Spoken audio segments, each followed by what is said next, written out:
Waste to energy can actually outperform wind and solar if you look at it at a life cycle greenhouse gas basis. So that means if you look at the total life cycle approach.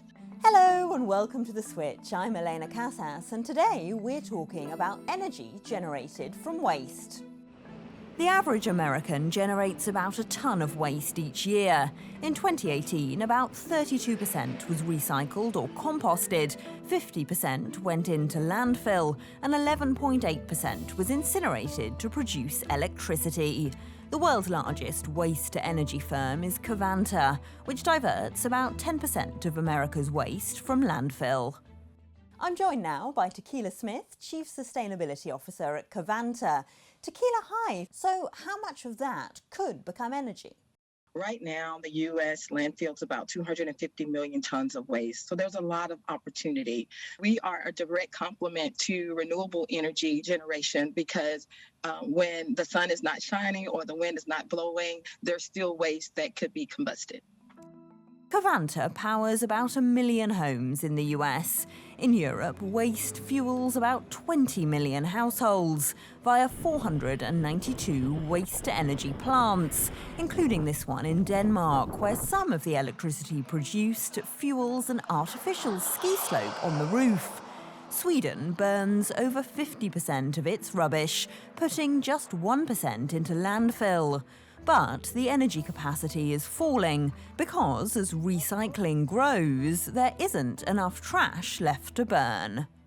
We're in the U.S. and there's opportunities for us to reduce and reuse and recycle, but it's a journey. You know, I wish that we could flip the switch and magically we could all just stop being as wasteful as we are, but we're not there.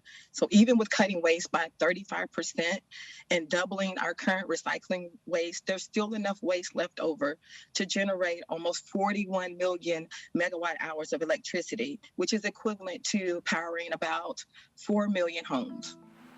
Landfills are on track to produce at least 10% of global greenhouse gas emissions by 2025. Decaying waste emits methane, a greenhouse gas 84 times more potent than carbon dioxide. Waste-to-energy does produce emissions of its own, but supporters say the methane it prevents should be taken into account. Waste to energy can actually outperform wind and solar if you look at it at a life cycle greenhouse gas basis. So that means if you look at the total life cycle approach. So when you look at it that way, we're providing not only important waste management services, but we're keeping municipal solid waste out of landfills. You know, we like to argue that we are negative carbon, and that is because the diversion, the recycling, and the production all happening simultaneously at our facilities. Some local communities are concerned about the chemicals released into the air, especially when burning plastics. State health statistics in Pennsylvania showed higher rates of lung cancer and childhood asthma in a town that has a Covanta plant.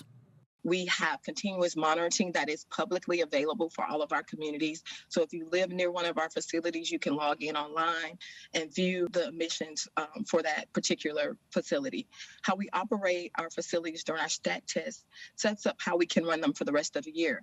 I am pleased to say that our results of our testing are very impressive. We operate up to 97% below our federal guidelines. The US government recognises it has slipped behind other Western countries in reducing the amount of waste sent to landfill. The recent Inflation Reduction Act includes $250 million in planning grants local authorities can use to reduce their greenhouse gas emissions from waste. Are you optimistic that Americans' attitude to what they throw away is changing?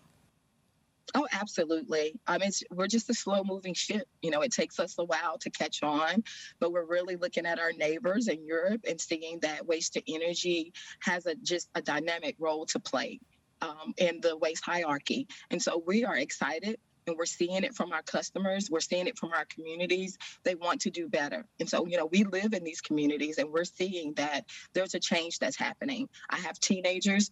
They are always on me about recycling and reusing. So I would say absolutely we're headed in the right direction.